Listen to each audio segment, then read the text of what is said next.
You know, I felt that. I totally felt it when I was walking from car. It's a big change. I was like, woo, I'm glad I'm in a little bit longer sleeves. I could even have like a little sweater on.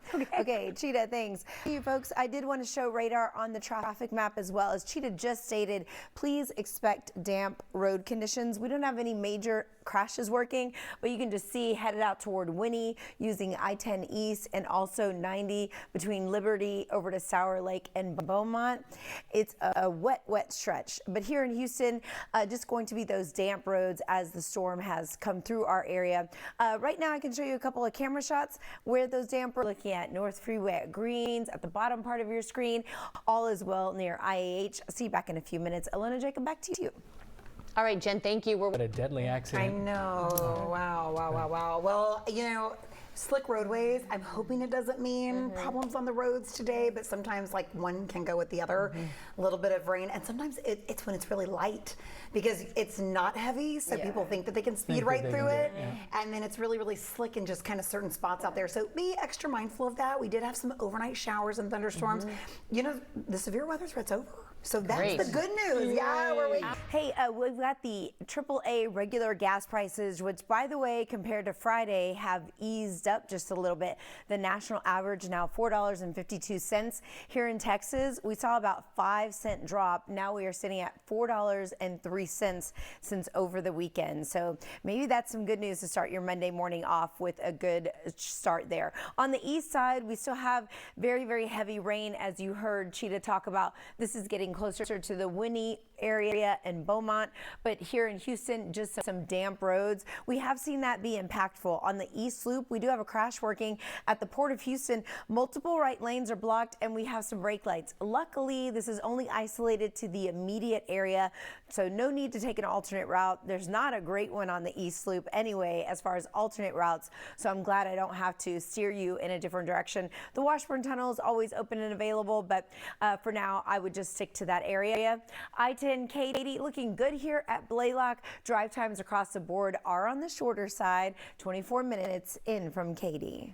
okay, Jen, thank you. I'll send it over to you. All right, Cheetah, and I wanted to remind us, because later on in our newscast, you can treat us as a radio station in case you are hitting those damp road conditions and just want to continue to hear your weather and traffic updates. So that's happening from 7 to 9 on our app, and you can watch for free. So nothing better than that. So see you now and see you later. Looking at the east side out at Winnie and east of Liberty, we have wet conditions as rain is still coming down. Pressure's on far to the right side.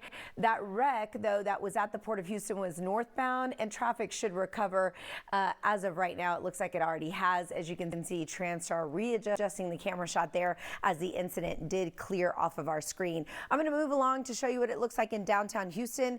We have construction along with damp roads, so a little bit of traffic already stacking up at 45 and I-10. This is where you should be off of your cell phones, paying close attention, not jumping in at the last second. Get in line. Know that it's just a long line as you make your way from 45 to I-10. Drive times still look on the short side, so Sugarland 20 minutes inbound. Alona Jacob, see you back in a few minutes with the latest. All right, see you. Generational. I know. And Vanna is still there.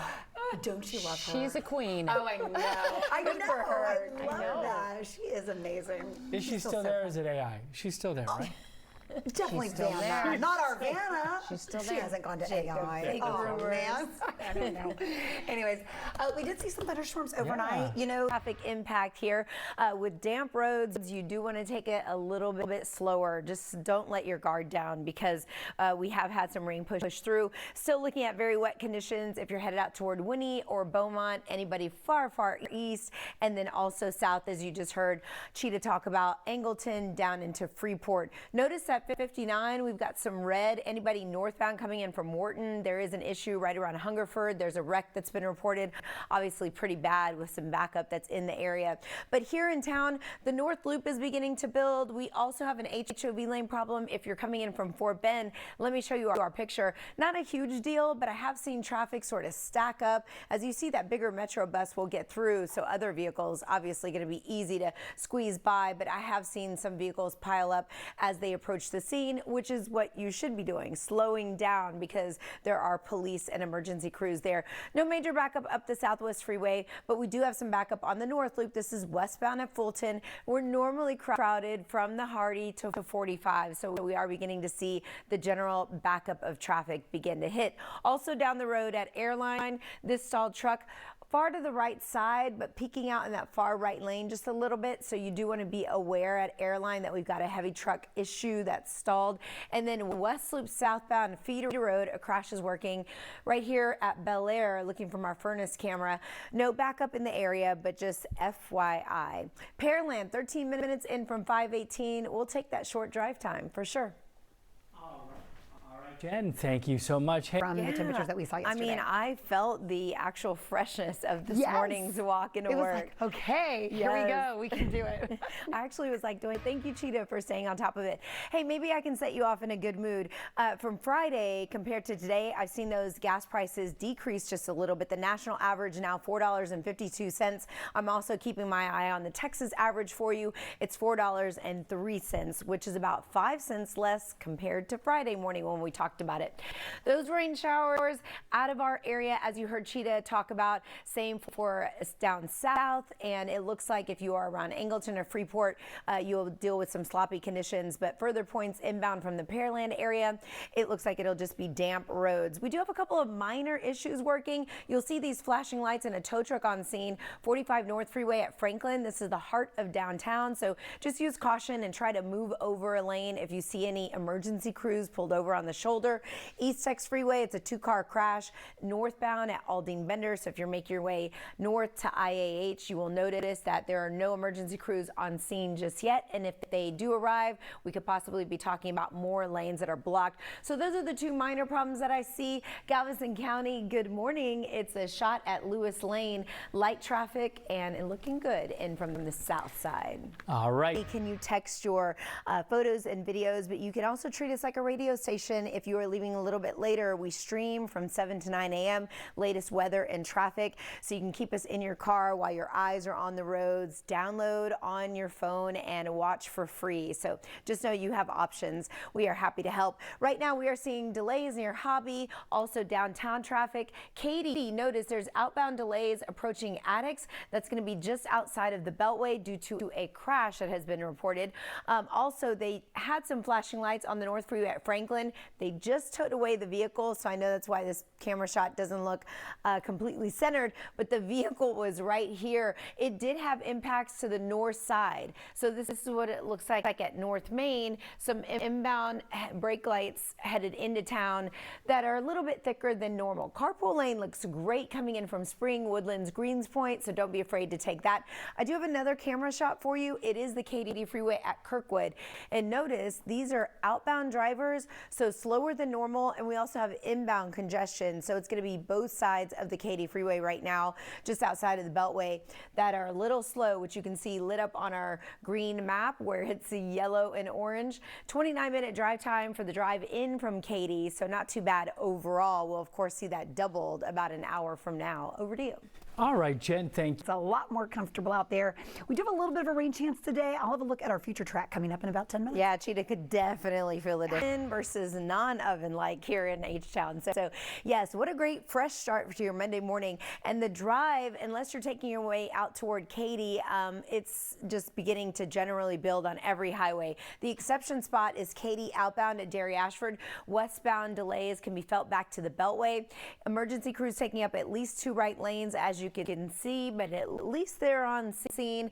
And I've been seeing these wrecks really clear quickly, so hopefully we don't have this one lingering too long. This is going to be some outbound backup. I wanted to show you our Wilcrest camera so you could see what it looks like in the vicinity in case you have business or, you know, gym or coffee meet to head in that direction. You do want to give yourself at least a spare 10 minutes. 290 looking good here at Tidwell. No problems in your HOV lane, and things seem to be normally and gradually building Katy Freeway inbound drive time 33 minutes versus Cypress is just 21 minutes, but 21 minutes only gets you to the West Loop. You need a little bit more time if you're cruising all the way into downtown. Guys, now back to you. Including this one that's still lingering, Katy Freeway westbound, outbound at Dairy Ashford. A couple of right lanes are blocked, and we do have traffic that extends for about 2 exits. So if you're headed out toward Katy, maybe you want to consider taking managed lanes in that area. This is what it looks like back at Willcrest. This is impacting both sides of I-10 in that area because inbound drivers were already going to be a little slow going as you make your way in and out of Attucks. So slows inbound stretch from 99 to Highway 6. You get a slight break, and then it's delays right near the scene of Dairy Ashford. Outbound heavy from the Beltway out toward Dairy Ashford. Also, downtown Houston is busy. We've got some delays along 610, the North Loop and the West Loop. And Gulf Freeway, don't be surprised when, as you approach 59, you are seeing some brake lights there as well. But Katy is really the only major incident working as of this moment. So we'll keep an eye on your inbound and outbound delays in that area and the wreck that's sitting here westbound at Dairy Ashford. Also wanted to mention a couple of things as far as road work that's scheduled in the overnight hours on repeat through Friday. North Loop eastbound, expect 3 lanes closed from Wayside to McCarty, and also some road work east and westbound from US 90 to Buffalo Speedway off of the South Loop. Again, those are nightly closures to be anticipated. I'll be right back with the traffic wheel and your latest drive times. We have that one crash working for about a half hour or so now. Katy outbound at Dairy Ashford, a couple of right lanes are blocked. It's our only major crash. Otherwise, you would only experience maybe some general delays, damp road conditions. Clear Lake, 25 minutes into town. Katy, about 40 minutes in. Kingwood, you're looking at a half hour in, and we'll only see those drive times increase as the minutes tick on.